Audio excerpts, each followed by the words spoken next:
स्वागत है आप सभी का अपना कानून इस यूट्यूब चैनल पर।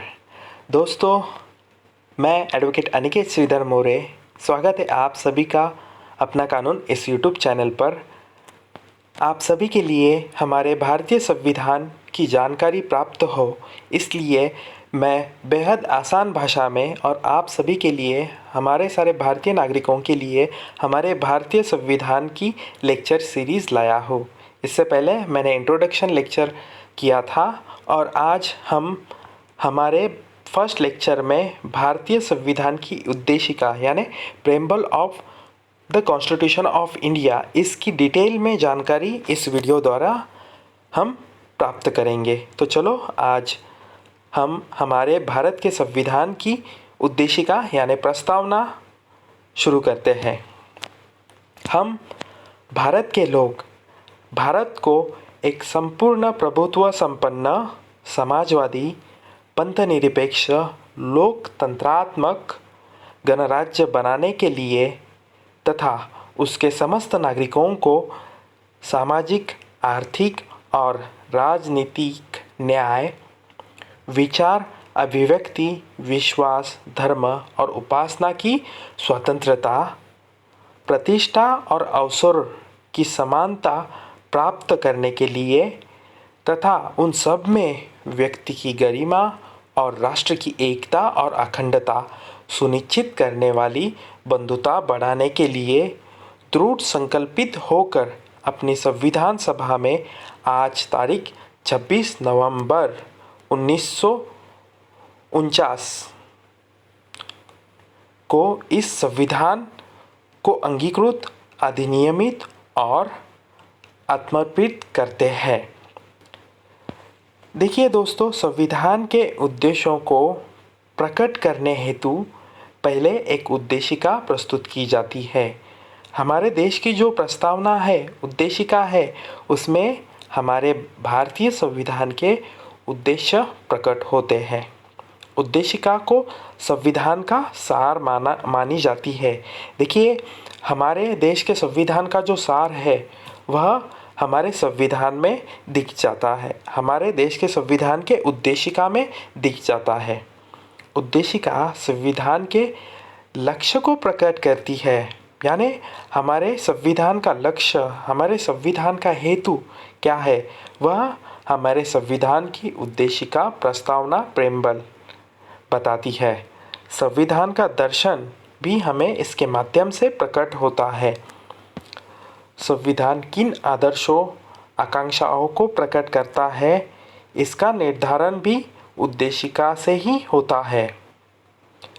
हमारा माननीय सर्वोच्च न्यायालय के मतानुसार उद्देशिका का प्रयोग संविधान निर्माताओं के मस्तिष्क के में झांकने और उनके उद्देश्यों को जानने में प्रयोग की जा सकती है। उद्देशिका यह घोषणा करती है कि संविधान अपनी शक्ति सीधे जनता से प्राप्त करता है। इसी कारण हम भारत के लोग से प्रारंभ होती है, यानी शुरुआत ही हमारे प्रस्तावना की हम भारत के लोग से होती है। यानी प्रस्तावना जो है, हमारे देश का संविधान जो है, वह अपनी शक्ति जनता से प्राप्त करता है, हमारे देश के, हमारे भारतीय जनता से प्राप्त होता है। देखिए, एक केस है केहर सिंह बनाम भारत संघ के बाद में कहा गया कि संविधान सभा भारतीय जनता का सीधा प्रतिनिधित्व नहीं करती थी।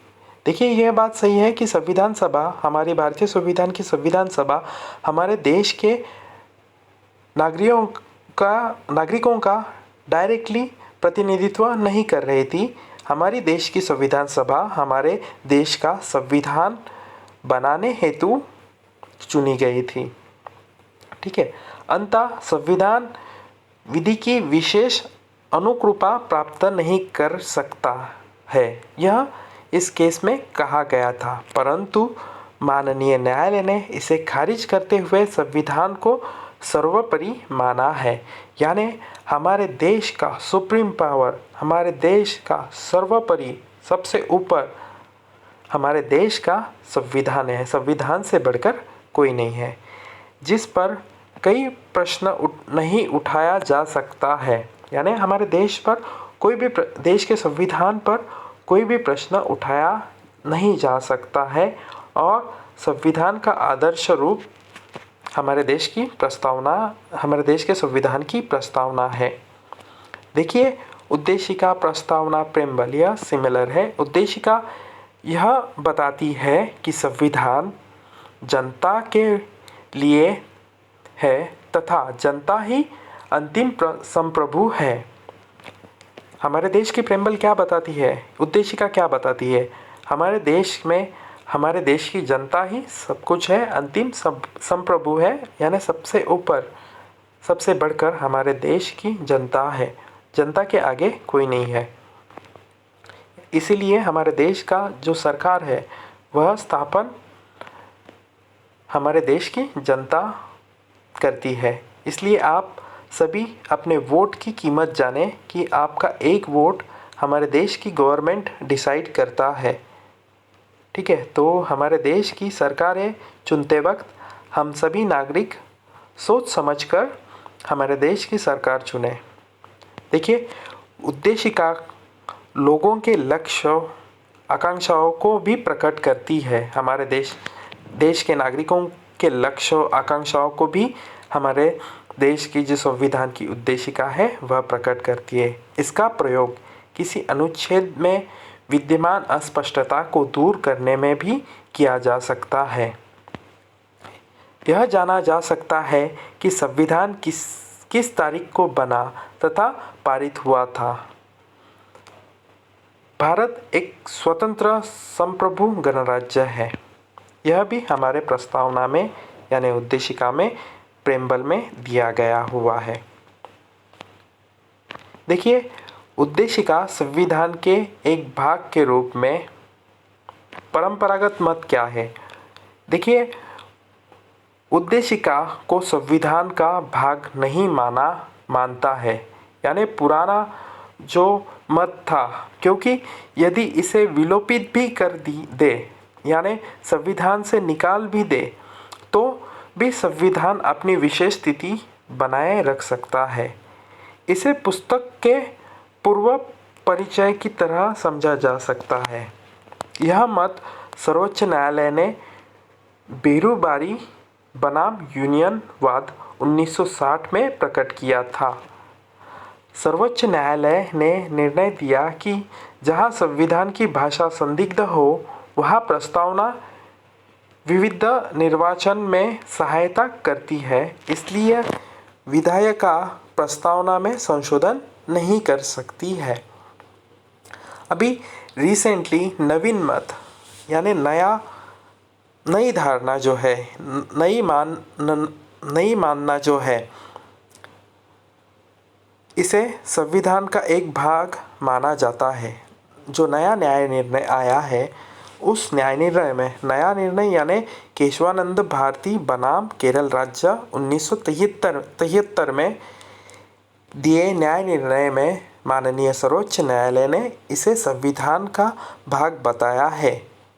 जो पहले निर्णय दिया था उसे ओवर रूल यानी बदल के ये नया न्याय निर्णय दिया था, जिसमें संविधान का एक भाग होने के कारण ही सांसद ने इसे 42वें संविधान संशोधन से इसे संशोधित किया था। देखिए, हमारे भारतीय संविधान की जो प्रस्तावना है, जो प्रेम्बल है, उसे संविधान के 42वें संविधान संशोधन से इसे संशोधित किया गया था तथा समाजवादी, पंथनिरपेक्ष और अखंडता शब्द हमारे देश के जो संविधान की प्रेम्बल है, हमारे देश की जो प्रस्तावना है, संविधान की प्रस्तावना है, उसमें यह 42वें संविधान संशोधन में यह समाजवादी, पंथनिरपेक्ष और अखंडता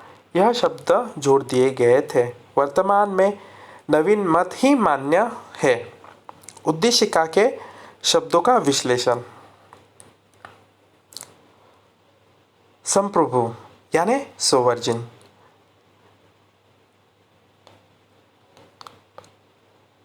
राज्य की सर्वोपरि राजनैतिक शक्ति है, यानी राज्य की राजनीतिक सीमाओं के भीतर इसकी सत्ता सर्वोपरि है तथा यह किसी बाहरी शक्ति की प्रभुत्वता नहीं स्वीकार करता है। सोवर्जिन यानी हम खुद, हमारे देश की जो सीमाएं हैं उसमें हम जो भारतीय जनता है वह सोवर्जिन है। हम खुद के निर्णय हमारे चुने गए जो सरकार होती है वह लेती है। बाहरी कोई भी ताकत हमारे देश में कोई भी निर्णय नहीं ले सकती। यह इसे सोवर्जिन यानी संप्रभुत्ता कहा जाता है। समाजवादी देखिए यानी सोशलिस्ट। समाजवादी लक्ष्यों की प्राप्ति लोकतांत्रिक माध्यमों से होनी चाहिए। यह शब्द भारत को एक जन कल्याणकारी राज्य के रूप में स्थापित कर देता है।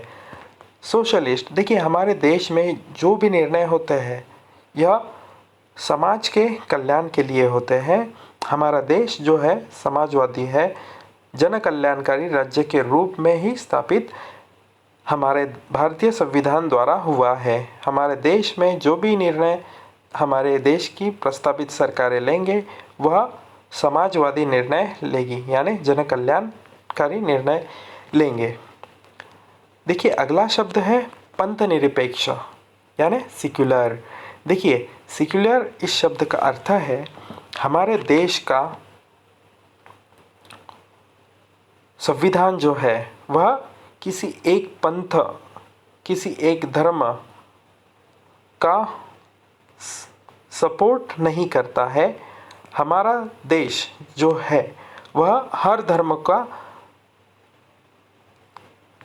सहायता करता है। हमारे देश के सभी नागरिकों को उनके धर्म की स्वतंत्रता है, यानी हमारे देश में जो भी पंथ के लोग रहते हैं, जो भी धर्म के लोग रहते हैं, उन्हें उनके धर्म का प्रचार प्रसार और उनके धर्म की मान्यताएं मानने का पूर्ण अधिकार है। पर किसी भी दूसरे समाज को कोई क्षति ना पहुँचे, यह एक रीजनेबल रिस्ट्रिक्शन हमारे देश के संविधान में है। देखिए जो दुनिया में दूसरे देश है उन्होंने उनके देश का धर्म स्वीकार किया है, लेकिन हमारे देश का जो धर्म है वह हम सेक्युलर है। हम सभी धर्मों को मानते हैं। हमारा देश, हमारा भारत देश सभी धर्म को बढ़कर मानता है। तो यही हमारे देश की विशेषता है कि हमारे देश में विविधता में भी एकता है। यह हम पंथ निरपेक्ष है, इसलिए हमारे देश के लोगों का इतना दिल बड़ा है कि हम अलग अलग धर्म से, अलग अलग पंथ से होकर भी हम एक रहते हैं। तो यह हमारे देश के नागरिकों की विशेषताएं हैं। हमारे देश का भारतीय संविधान के अनुच्छेद 25 से लेकर 28 इससे संबंधित है। पंथ निरपेक्ष कोई उधार लिया गया शब्द नहीं है। भारतीय साहित्य में सर्वधर्म समभाव के आदर्श के रूप में यह मौजूद था। यह धर्म पर आधारित विभेद का विरोध किया गया है। यानी देखिए हमारे देश का जो पंथ निरपेक्ष है, सेक्युलर है, इसका एक अर्थ में जाना जाए तो सर्वधर्म समभाव। यह हमारे हमारे भारत का संविधान हमें बताता है और हमारे देश की सारी जनता यह स्वीकृत करती है कि हम सर्वधर्म समभाव है। जनतंत्र, अगला शब्द है जनतंत्र यानी डेमोक्रेटिक। देखिए अनुच्छेद 19 तथा अनुच्छेद 326 जनतंत्र से संबंधित है। भारत में बहुदलीय लोकतंत्र है, यानी देखिए हमारे भारत में जनतंत्र है, यानी हमारे देश की सरकार, हम प्रस्तावित करते हैं। इसे ही डेमोक्रेसी कहा जाता है, यानी डेमोक्रेटिक कंट्री कहा जाता है। जनतंत्र हमारे भारतीय संविधान के अनुच्छेद 19 तथा अनुच्छेद 326 पर आधारित है, जो यह बताता है कि हमारे देश में जनतंत्र कैसे प्रस्तावित होगा और कैसे प्रस्तावित है। देखिए, न्याय हमारे संविधान की प्रस्तावना जो है वह बताती है न्याय। हमारे देश के नागरिकों को जो न्याय मिलता है वह सामाजिक, आर्थिक तथा राजनीतिक न्याय के प्रकार है, जो संविधान में भारतीय नागरिकों को देने की वकालत की गई है। एक व्यक्ति एक वोट राजनीतिक न्याय की प्राप्ति हेतु आवश्यक है। हमारे भारतीय संविधान का आर्टिकल 19 और 326 इसी बात को बताता है कि हमारे देश के सभी नागरिकों को वोट देने का अधिकार है। एक व्यक्ति एक वोट देकर हमारे देश की सत्ता गवर्नमेंट प्रस्तावित करता है। इसके अलावा सामाजिक न्याय की प्राप्ति हेतु अस्पृश्यता का उन्मूलन किया गया है और समानता, आर्थिक न्याय हेतु राज्य निर्देशक तत्वों में भी प्रावधान रखा गया है। हमारे देश के आर्टिकल 15, 16, 17 और 18 जो हमें न्याय, सामाजिक न्याय, आर्थिक न्याय, राजनीतिक न्याय और समानता के बारे में हमें मूलभूत अधिकार जो दिए गए हैं इसके बारे में बताता है। देखिए, स्वतंत्रता यानी लिबर्टी, इसका अर्थ नागरिक पर बाध्यकारी तथा बाहरी प्रतिबंधों का अभाव है। एक नागरिक द्वारा दूसरे के अधिकारों का उल्लंघन करना निषेधित है। नागरिक स्वतंत्रता अनुच्छेद 19 में तथा धार्मिक स्वतंत्रता अनुच्छेद 25 से लेकर 28 में वर्णित है। देखिए, हमारे देश में हमें धार्मिक स्वतंत्रता हमारे भारतीय संविधान में दी है। यही हमारे देश की प्रस्तावना में भी बताया गया है और हमारे देश में दूसरे नागरिक की स्वतंत्रता का उल्लंघन करना निषेध है।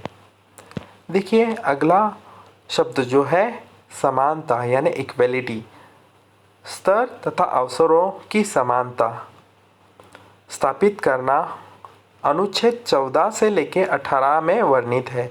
देखिए, हमारे देश में इक्वलिटी जो हमारे भारतीय संविधान ने दी है वह हमारे भारतीय संविधान के अनुच्छेद 14 से लेकर 18 तक वर्णित है। देखिए, बंधुत्व यानी फ्रेटर्निटी, भारतीय नागरिकों के मध्य बंधुत्व की भावना स्थापित करना, क्योंकि इसके बिना देश में एकता स्थापित नहीं की जा सकती। इसलिए यह शब्द हमारे भारतीय संविधान में महत्वपूर्ण है।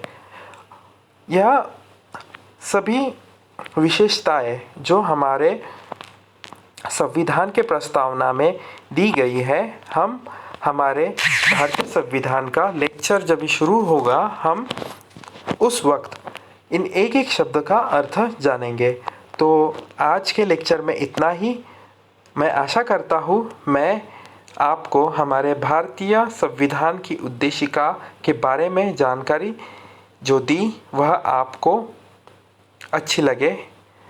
आशा करता हूँ इससे बेहतर आगे के वीडियो में मैं आपको हमारे भारतीय संविधान के बारे में बताऊंगा। तो धन्यवाद, आपका ख्याल रखना।